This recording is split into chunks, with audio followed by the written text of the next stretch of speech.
I think gangs can be positive.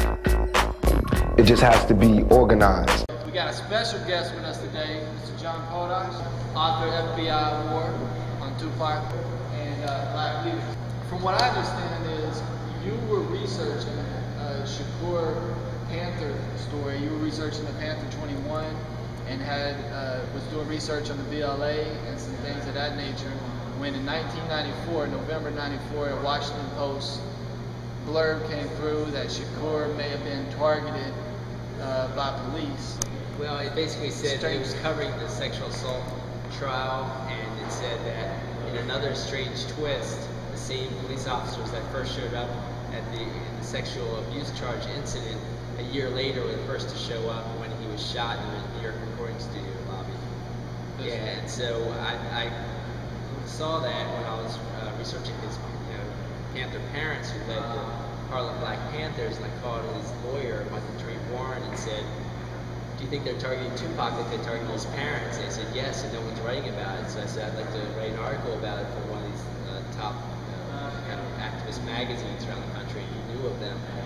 So he said, that's great, let me tell you what's going on. And so I interviewed him for about an hour or two, and he did think, of course, that the police were targeting Tupac like they did his parents. And so we went over it all, and then I couldn't get the article published in these national magazines. I could only get it published in a local magazine that there could be a new COINTELPRO, FBI counterintelligence program targeting Tupac like they targeted his parents.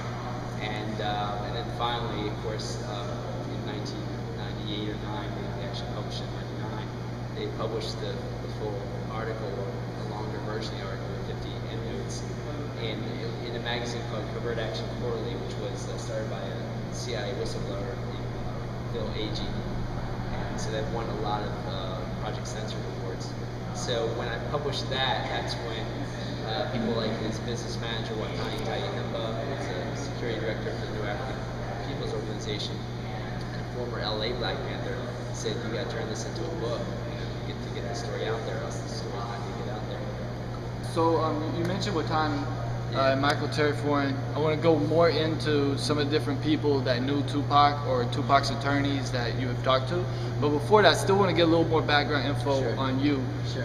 You mentioned a little bit about your grandfather, but could you just give us a little background on why you as a person began researching, how you became an activist in general, how you got into the BLA and the Panthers and all that sort of stuff? What got you to that point?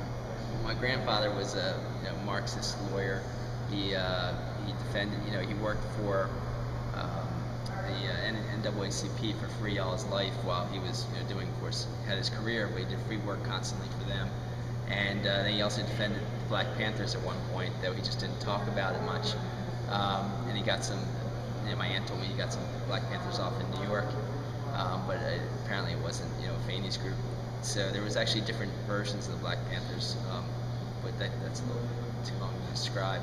Nonetheless, so I just had a little background that way, but then I just was involved in social activism in different ways while I was doing drug and alcohol counseling when I came out of college.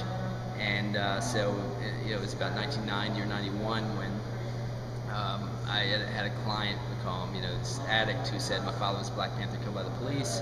And so I used him as a character in a novel I was writing about drugs in society, and basically the use of drugs to sedate, divide, and oppress the masses, I'll just say in a nutshell, but just drugs in society, And so that character got me researching the Shakurs and the Panthers, and that's how I came to this.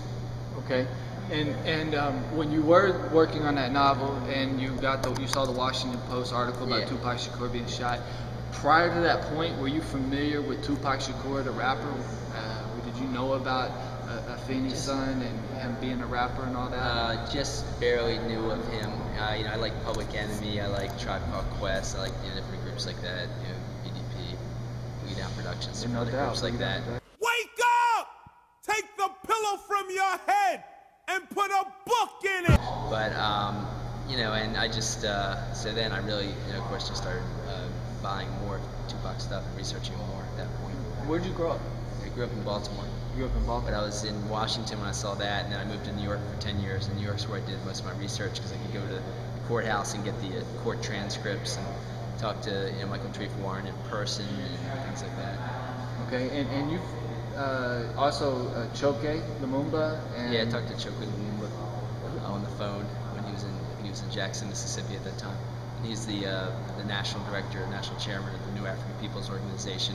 And of course, Tupac was the head of the New African Panthers, which was the young adult group of the New African People's Organization, and they were about the same age as the Black Panthers when they started, and they were active in 8 cities nationwide. Tupac was only 18 years old at that time, and so he was already a black activist leader before he became a rapper. So when they saw him land that solo debut album, it was adding wealth and fame to his activist leadership, and that's what made him, I think, a target. The Board of Education acts as if it's only reality. It's talking about a Tom, Dick, and Harry. So now you learn your black history as questions and answers. Every question but the Black Panthers. That speaks right to the title of the book, too. U.S. intelligence targeting Tupac Shakur and black leaders. But you made a comment that this was just one of 5 different times that you feel like Tupac was targeted. Yeah. So let's start with Atlanta. Atlanta was not a random incident, you don't feel at all like it was. Yeah, and of course Atlanta was 2 allegedly off-duty cops, but they had stolen a gun from a police evidence locker, and eyewitnesses say they ran over to Tupac's car, smashed his window, shot him. He was unarmed. He rolled out the back, grabbed the bodyguard's gun, and just shot back in self-defense, and got off on it, of course, because the witnesses said it was self-defense. And that, I would argue, is yet again another, murder attempt. Of course, then there's the New York recording studio lobby incident, which some more information has come out where this Derek Isaac just recently said that, Jimmy henchman Rosemond paid me $2,500 to shoot Tupac. I got the government documents from French journalist Alex Jordanov, who was like the kind of 60 Minutes. He was the head of the show that was like the 60 Minutes of France at one time. And he got through a Freedom of Information Act, got the government documents showing that Jimmy Rosemond was meeting regularly with the government as a collaborator. And so then and there's a lot more to that incident than just that. Haitian Jacques Ignan had Michael Warren said had a mile-long rap sheet of convictions up and down the East Coast that were all dismissed. And he's the one that helped set up that incident, Tupac had said in an interview. He also helped set up the sexual abuse charge. So,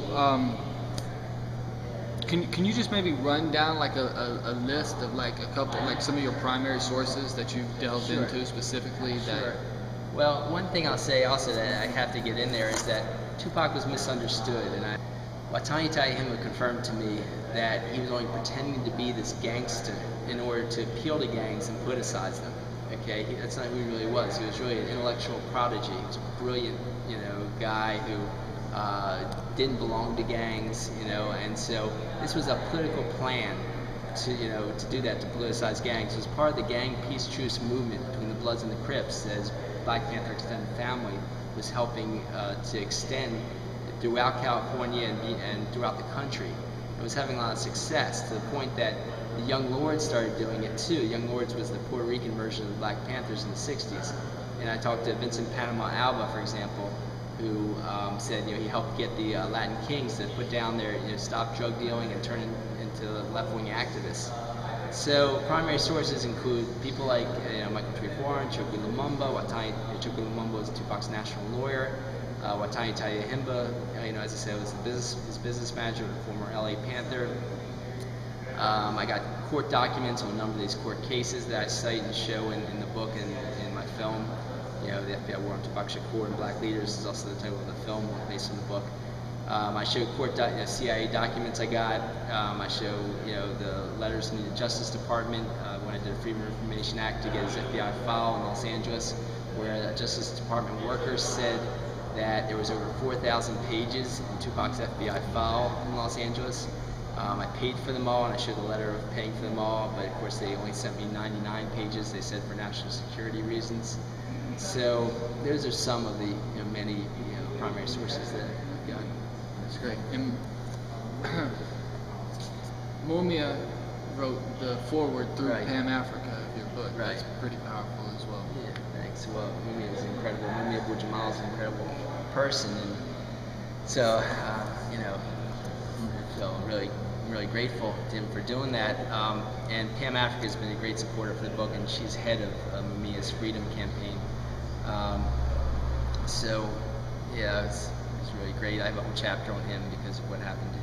And the only way the East Coast gonna recognize us is for us to do it on records, by money, by sales, and by representing it. Just like KRS-One. When PM Dawn got on stage and he had talked shit about him, what did KRS-One do? So why are people telling me I'm wrong for doing what I'm doing? They love KRS-One. He is hip-hop, am I correct? That's true. Right, so I'm hip-hop. I'm mad at Biggie, I'm rushing the nigga. What's the problem?